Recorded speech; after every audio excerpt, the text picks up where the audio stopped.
reactions to certain things when they come across. People have several levels at which they communicate. You know, verbal communication is just one. Eye contact is another. Also your body language and how you react to things. Well, there was a therapist who said, you know, I can't work with an alcoholic if I can't smell their breath. You know, and just to tell you how big this is, there's, for example, a site called breakthrough.com that has signed up 900 psychiatrists, psychologists, counselors, and coaches in just 2 years. So it is becoming quite popular.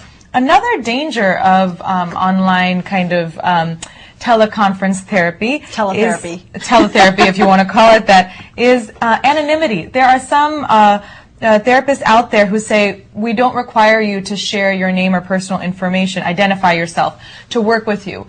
But what about those patients if someone has a breakdown? Yeah, okay? What about the legal ramifications of offering someone a treatment plan who you really don't know the background or history for? Well, I mean, more importantly, I mean, if there's an emergency, how do you get help to an anonymous patient? What if you're working with someone who is potentially suicidal? Now, they might argue, well, we don't take such patients, but you never really know what might happen down the road. So there's some psychologists, there's definitely a division within the field. Some psychologists are saying that there are certain kinds of treatments that are okay to do online, like maybe dealing with anxiety or obsessive compulsive disorder, or even cognitive behavioral therapy is something that you can do over the internet. But others who say, you know what, we don't buy it.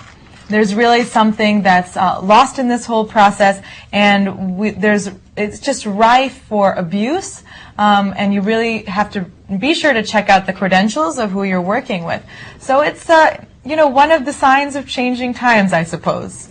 In a way, you know, I can see this being a good add-on to an existing regimen. In other words, you go to the office and you see the therapist maybe twice a month, but then when you need that extra treatment, that extra boost before your big meeting or your big confrontation with your wife or your kids, then this could be a good way to kind of get your booster dose, you know, in the car or wherever you are, have that quick pep talk, if you will, before you got to do what you got to do. But I don't think it's a good replacement for the standard way that you should get and receive therapy. No, I think you're right. A blended approach might be the best way to go.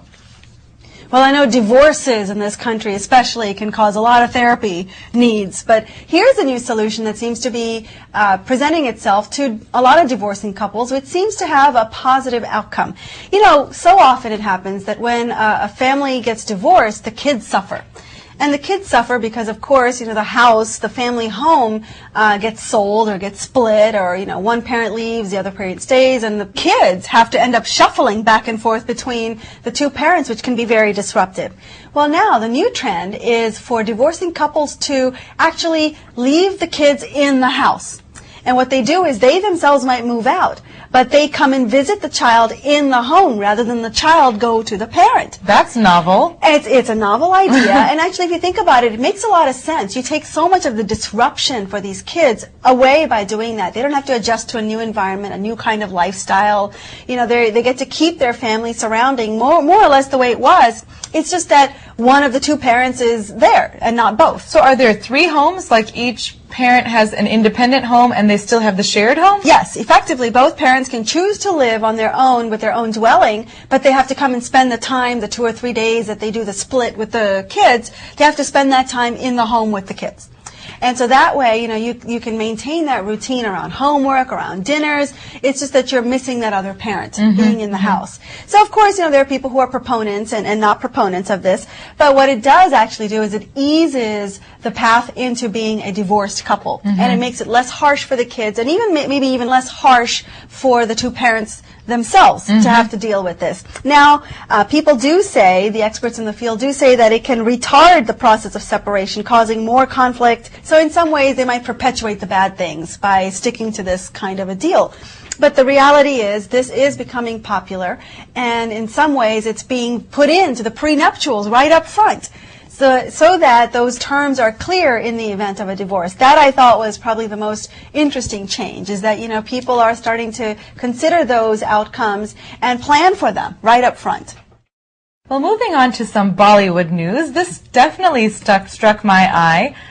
Everybody remembers the film Lagaan, the Amir Khan star that had been nominated for Best Foreign Film in the Oscars and was widely appreciated not just in India but around the world. Ashutosh Gowarkar is the director of that film. Well, Time magazine has recognized Lagaan as one of the all-time 25 best sports movies. I wouldn't have guessed it. It's 14th place on the list. Everybody knows that cricket was a major theme throughout the film, so it's nice to know that Time looked beyond American sports and looked a little more internationally as well. And Gowarkar got, kind of a big boost by being on that list. Well, we forget just how many people there are across the globe who have seen this movie, right? Mm-hmm. I mean, it's easy for us to think about Hollywood and the impact these movies have here domestically, but Lagaan and Bollywood is a global phenomenon. So you know that this had an audience not just here in the United States, but in India and in Europe and in Asia and everywhere else.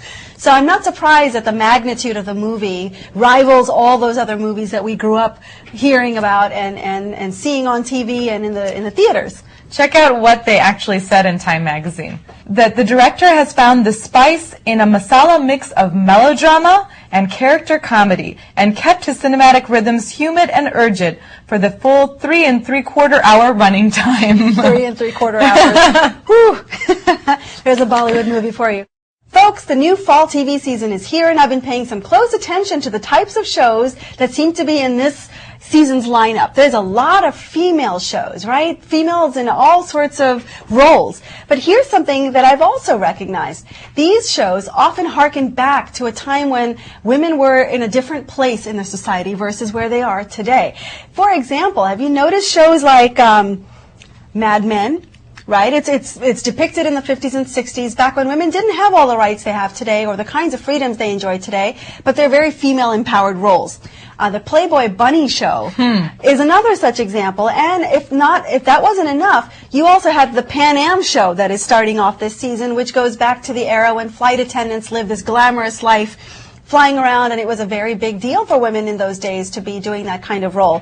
But this just speaks to a growing trend. There's even a new show, a new remake of Laverne and Shirley. Wow. That is coming out. It'll be called Two Broke Girls. That is on top of other shows like Up All Night with Christine Applegate, where she's a mom, and other shows like Whitney, where, she's like the crazy girlfriend.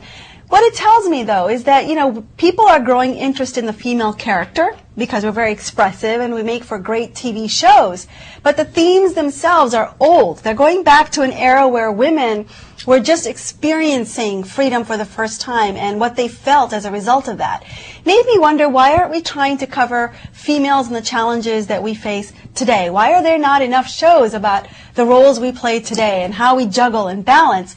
We seem to be going back to an era where we all enjoyed and looked at it from rose-colored glasses. Maybe it's just more comfortable for people. I mean, I think you're right. It's very interesting to see that nowadays a woman can carry a show. It doesn't have to be a male lead who is basically bringing in the viewers.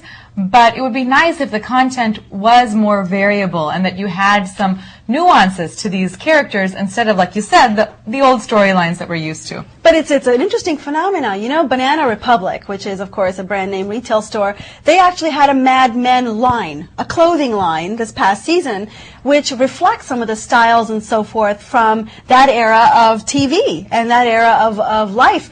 So it goes to show you that maybe in some ways, a nation, because of all of our struggles, economy, and all these other things, we like to go back to that place we remember where life was good again, and the skies were blue and everything was optimistic.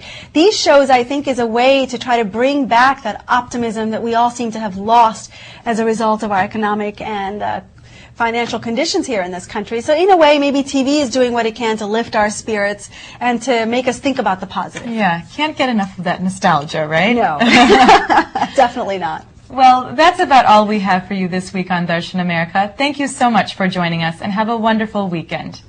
Namaste. Namaste.